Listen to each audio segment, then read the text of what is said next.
Stephen King hated Stanley Kubrick's adaptation of The Shining. He didn't like the way Kubrick's film existed purely in the realms of psychological metaphor, and he didn't care for the unsympathetic portrayal of the Torrance family. I suspect Kubrick's brusque treatment of King, refusing to even read his original screenplay, had something to do with it. King has, after all, remained silent on far worse adaptations of his books. It's hard to say what the author would make of this take on his 2013 follow-up, Dr. Sleep.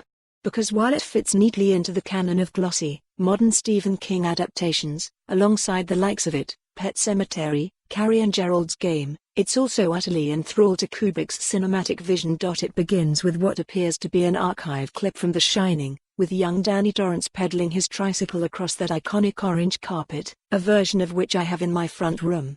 But something's off. It's not the same footage, but an incredibly faithful recreation, one that sets the mood for a film that doesn't so much pay homage to Kubrick's film, but lifts from it wholesale, pecking at its cadaver for anything it can tear. Free.Read more. Lucian Freud at the Royal Academy Review. We next see Danny Torrance as a middle-aged man, now a violent drunk, just like his old man.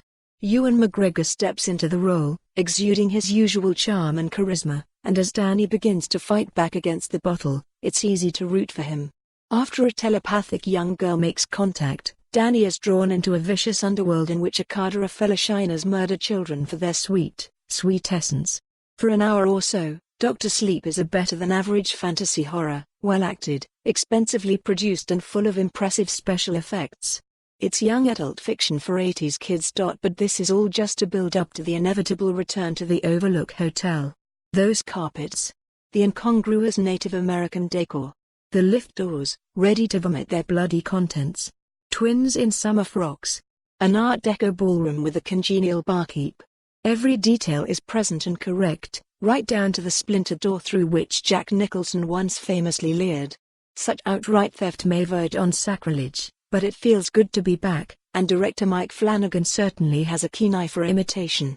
Between King and Flanagan, there's a concerted effort to marry the old with the new, to justify the recycled imagery, although I'm not sure they ever quite succeed. Dr. Sleep isn't an instant classic, or even a slow burner destined to be a future cult favorite. Nobody will be making documentaries about it in 20 years' time, not to Rodney Ascher's excellent Room 237. Internet nuts won't be weave it into their mad conspiracy theories. But it combines the popcorn appeal of a mid-tier Stephen King adaptation with a hit of no for more on this story. Visit the news article link.